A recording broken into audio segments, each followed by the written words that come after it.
झटापटीमध्ये लोक निघून जातील। जी मतदानाची प्रक्रिया आहे, किमान 1500 मतदान तरी पोल होण्याशिवाय या ठिकाणचा रिझल्ट येऊ शकत नाही। प्रशासनाच्या या भूमिकेमुळे या ठिकाणी मतदानच करू द्यायचं नाही आणि साहित्य घेऊन जायचं, हा पोलिसांनी इथं सगळा केलेला प्लॅन आहे। 25 ते 50 हजार लोकांचा या तालुक्यातला जो आक्रोश आहे, हे निवडणूक आयोगापर्यंत, या न्यायव्यवस्थेपर्यंत, या सरकारपर्यंत पोहोचवण्याचा ताकदीने प्रयत्न करू। पोलीस प्रशासनाबरोबर चर्चा सुरुवातीला केली। पोलीस प्रशासनानं त्या ठिकाणी तुम्ही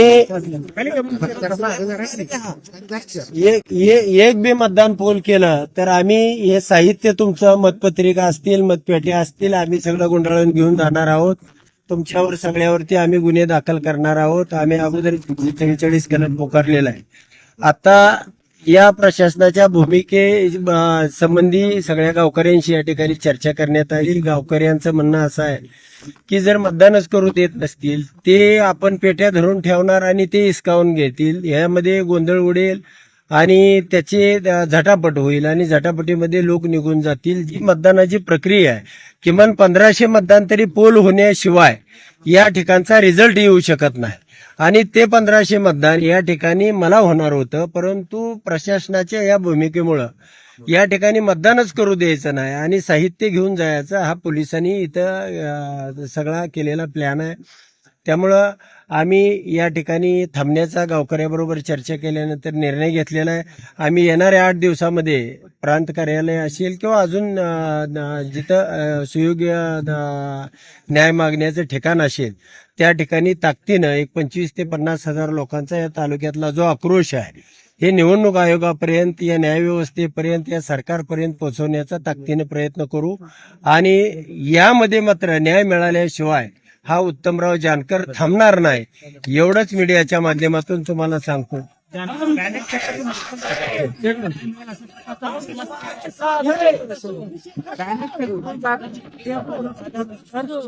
पेपरवर मतदान पूर्ण झाल्यानंतर तुम्हाला न्याय मिळेल असा प्रकारचा विश्वास कसा काय वाटतो, अशा प्रकारचा सवाल उपस्थित केला जातो? नाही, नक्कीच या गावामध्ये जे मतदान झालंय ते 1400 मतदान मला आणि 502 मतदान हे समोरच्या उमेदवाराला झालेलं आहे। मी त्याची सगळी प्रक्रिया पूर्णपणे या तालुक्यातला अभ्यास केलेला आहे आणि असं असताना त्याला 1003 म्हणजे दुप्पट मतं दाखवलेले आहेत। म्हणजे त्याची ती सिस्टीमच होती की दुप्पट मतं कशा पद्धतीने ट्रान्सफर करायची आणि म्हणून त्या ठिकाणी आम्हाला हे पडताळणी करायची होती। या गावाचा आक्रोश होता, या गावाला बघायचं होतं की कोणत्याही परिस्थितीमध्ये आम्ही दिलेलं मत हे ईव्हीएम मधून उत्तमराव जानकरला न जाता दुसऱ्याला का गेलं आणि त्याची पडताळणी करण्यासाठी खरं तर शासनानं ही सहकार्याची भूमिका घ्यायला पाहिजे होती, प्रशासनानं घ्यायला पाहिजे होती, पोलिसांनी घ्यायला पाहिजे होती, परंतु प्रांतानं जमावबंदीचे आदेश काढले, तहसीलदारनं ही निवडणूक प्रक्रिया घेता येणार नाही अशा पद्धतीचे आदेश काढले आणि पोलिसांनी या ठिकाणी तुमचं साहित्य सगळं तुम्ही एक मत टाका, तुम्ही मत टाकल्याबरोबर आम्ही तुमचं साहित्य घेऊन जाणार आहे आणि त्या ठिकाणी नक्कीच सरकार घाबरतंय की ही प्रक्रिया होऊ देत नाही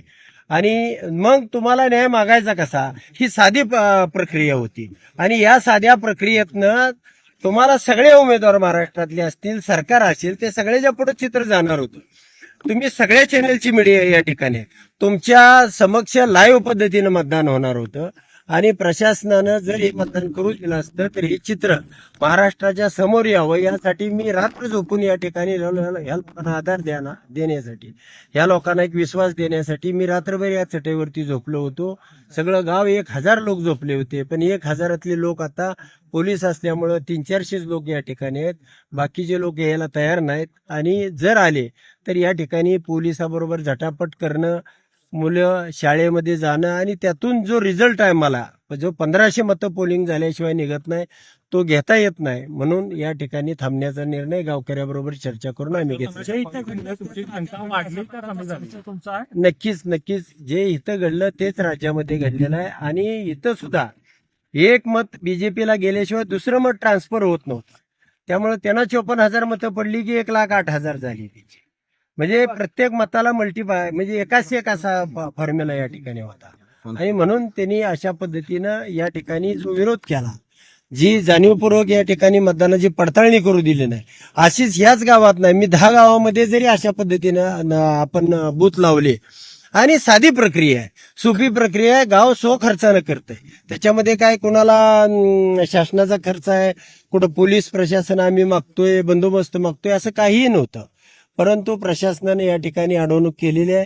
निश्चितपणानं न्याय हा कोणत्याही परिस्थितीत उत्तमराव जानकर न्याय मिळवल्याशिवाय राहणार नाही. तुम्ही मोठ्या प्रमाणात आरोप करता की अशा प्रकारे मतं ट्रान्सफर झाले, काय पुरावे आहेत जानकरांकडे? ते मी तुम्हाला एक 15 ते 20 दिवसानंतर 100% दाखवणार आहे आणि ते लाईव्ह पद्धतीने दाखवले जातील. तेवढ्यासाठीच हा गावकऱ्यांचा अट्टास होता आणि मला सुद्धा बघायचं होतं. त्यासाठी मी एक रात्र मुक्कामाला या ठिकाणी येऊन थांबलेलो.